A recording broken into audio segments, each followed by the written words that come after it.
I'm Martin Green, and you're listening to The Portal. If I were you, I'd stick some headphones on at this point because, as ever, it's all about the lows. Episode 1, How It Started.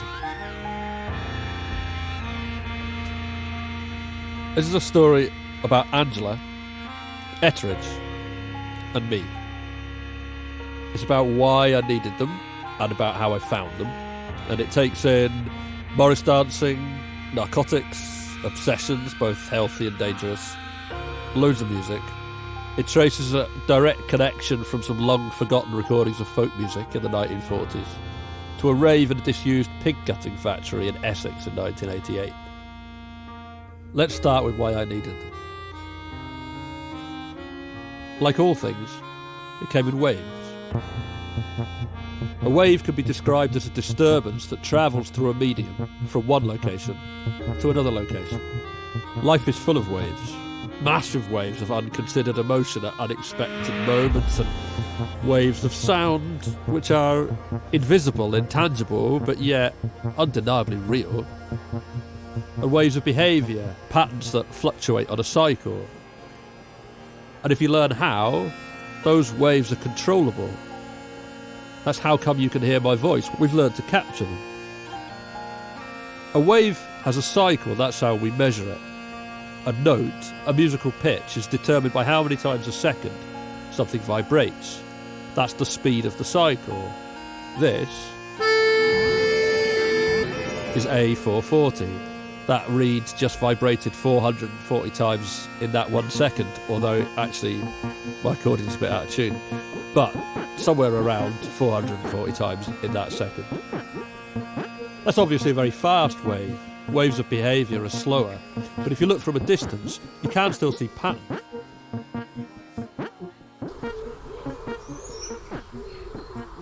It's 5 a.m, May Day, 1988. And my dad's got me out of bed before dawn to dance in the new season with the Morris dancers on a hill in Cambridgeshire. 3,000 years ago, people lived on that hill. And I found out recently that there have been raves up there. But that morning, it was pretty sparsely populated.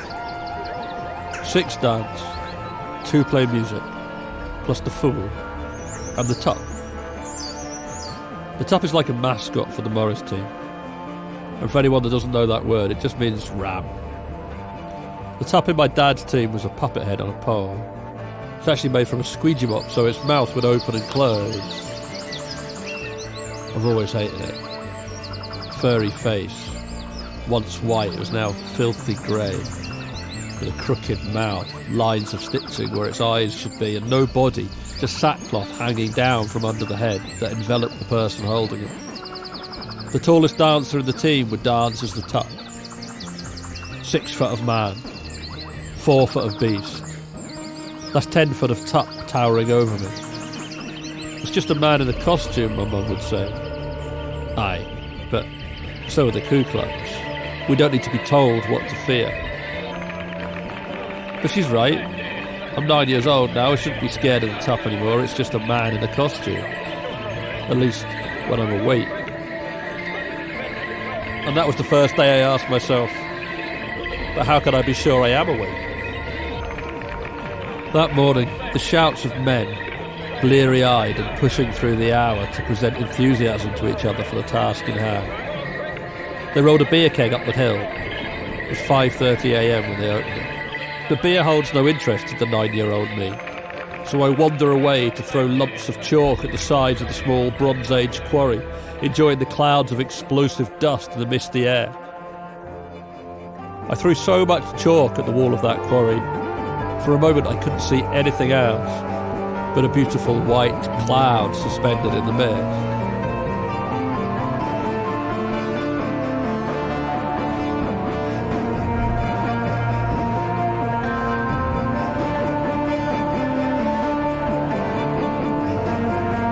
And that much I feel I can guarantee you.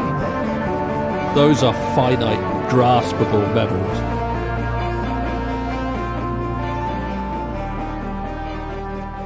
What comes next is hard to know, Like overworked clay, I've revisited these thoughts too many times, and each time they lose a little form. They slip further and further into the dream realm. But as I think it happened, or it didn't happen, it goes like this.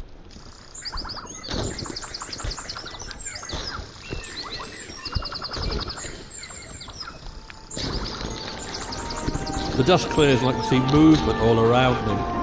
Faceless figures move in chaotic unison. There's something wonderful about that. These people move as one, yet each in their own way. A place where faces mean nothing.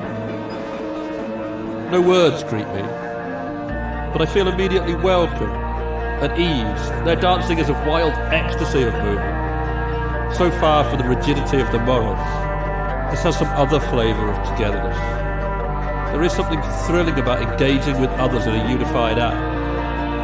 The dance is like water, like trees, just a state of existence, with a beginning far beyond my understanding and an end I had no wish to search for. I know it will be okay to join them, and I allow my body to loosen in readiness to dance. My eyes fall to my feet, to a pair of Velcro Gola trainers. I feel for the first time free enough to give myself over entirely to the experience, to join this herd. But when I look up, sackcloth at my face, the tuck. 6 foot of man, 4 foot of beast, 10 foot of tuck towering over me. How does a creature with no eyes stare? Crooked stitched mouth seems to be smiling at me. The herd begins to dissolve into the chalk cloud air, and I rush to be with them. But the tuck blocks my path. There seems no way round it. The herd mere vapour trails now. I try to outstare the eyeless face, and the tuck steps forward. I run.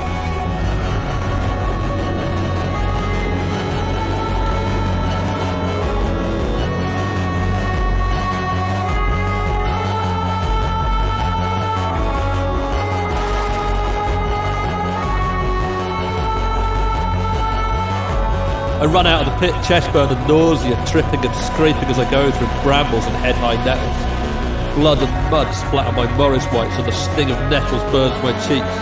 I run back to the Morris dancers, to my dad. And the tup has stood over me ever since. It has invaded my dreams every sober night of my life since May the 1st, 1988. Its power seems to come from keeping me on my own. The more I am alone, the stronger it is. And for a long time, I let it. I even preferred it. It was more comfortable alone with the tup. I didn't tell anyone. Till 2017.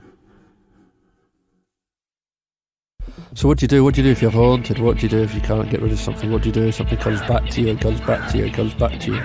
Well, what can you do? You can either take action or you can live in inaction, and if there's a choice between inaction and action, well, you've just got to do something, and eventually I did something. And I read every book that I could find, and I looked up tups, and I looked up rams, and I looked up Morris dancing, and I spent my life looking at the 1st of May and trying to work out what had happened, why did it happen, and why wouldn't it stop? Well, if you look at enough books, eventually you're going to come across something that might be useful to you. And I did.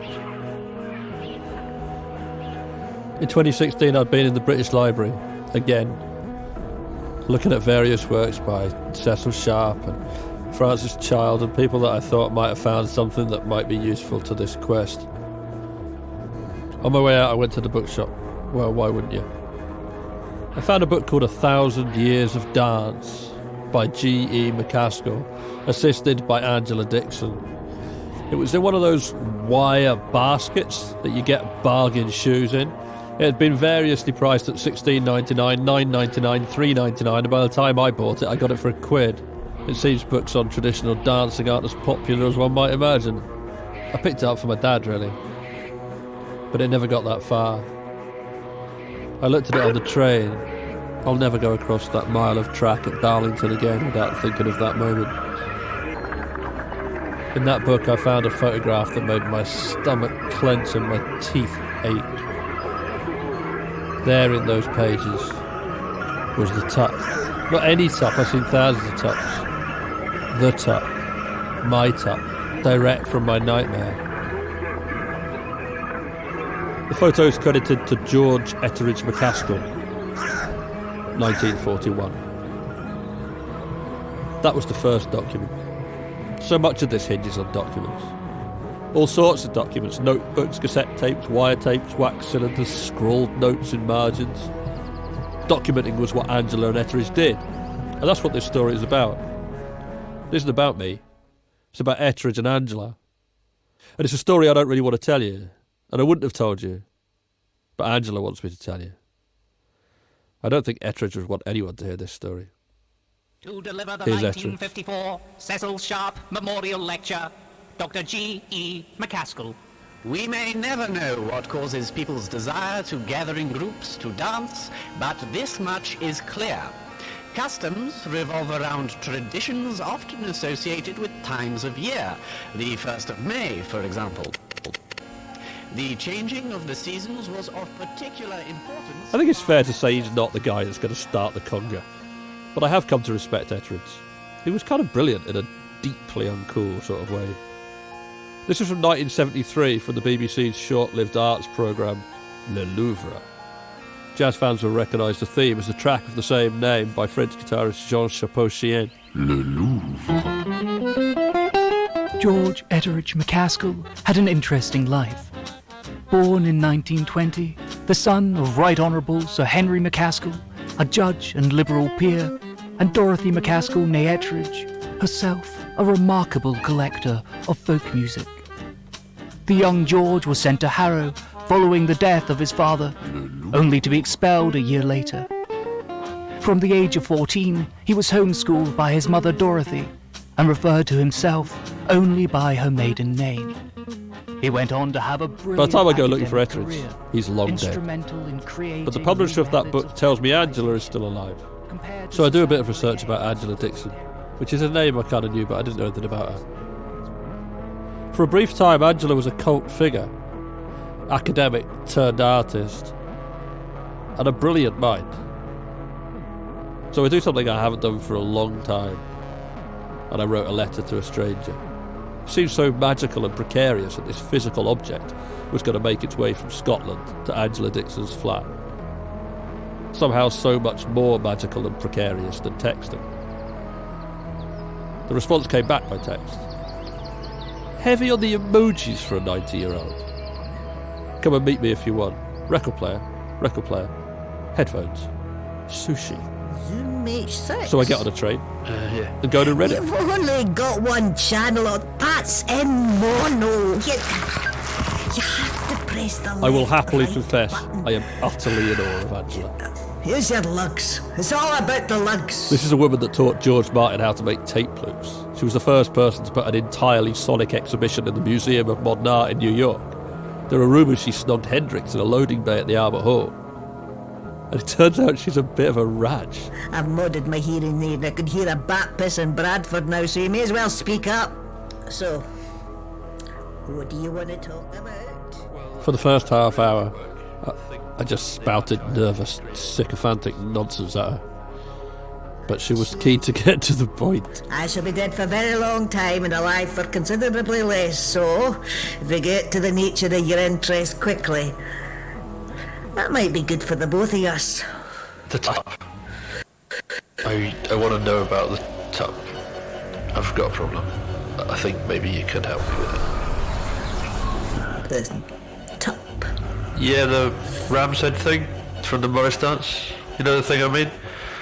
Like the photo in your book here? Yeah, I know the thing. Ettridge did some work around it. I've got a problem. I have these dreams about it.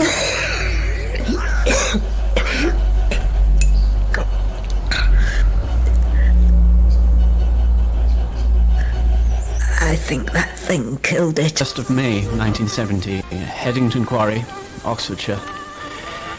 We see 6th plus the Fool dancing in standard formation, very much in the style of... Angela, I'm recording this version of The Cuckoo's Nest. You said you liked it, but I think it's a variation on them. I'll be honest, Angela, I just wanted to speak to you. I feel I'm seeing it a lot. I see it so much, and when you were here, I just don't think I've got much more in me.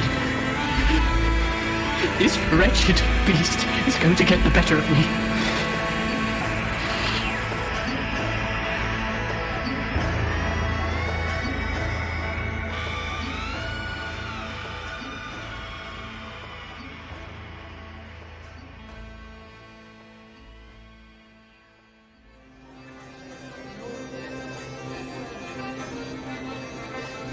Thanks for listening to episode 1 of The Portal, and hot damn, I don't mind telling you that I am intrigued. The Portal will remain free to listen to, but if you would like to support the project, the single biggest, most useful, wonderful thing that you can do for us is to recommend this to someone else. Right now. I would do it right now, before this lovely moment passes, and while I'm still wittering away with the credits, which go on for ages. The Portal was directed by Wils Wilson, Etteridge was played by Dylan Reed, Angela was played by Alison Peebles, MG was played by Martin Green, and the TV presenter was Owen Whitelaw. Recorded by Louis Blatherwick, mixed by Calum Malcolm with Cameron Malcolm. Music and script by Martin Green, featuring the utterly beautiful Qanun playing of Yasaman Najmeddin. The music of Jean Chaimbeul was written and performed by the equally beautiful Adrian Utley. You heard recordings of Devil's Dyke Morris dancing in the dawn on Wandlebury Hill in Cambridgeshire, which they still do, and you should go and see. And also the incredible Boss Morris, and huge thanks to both those teams for their help in this project. Produced by Martin Atkinson for Lepus Productions. The executive producer was Polly Thomas. The Portal was commissioned and presented with Edinburgh International Festival, South Bank Centre, Oxford Contemporary Music, National Theatre of Scotland, Shetland Arts, the North Wall, the Bristol Music Trust and the soon-to-be renamed Colston Hall, Mac Arts Galashiels, and was funded by Creative Scotland.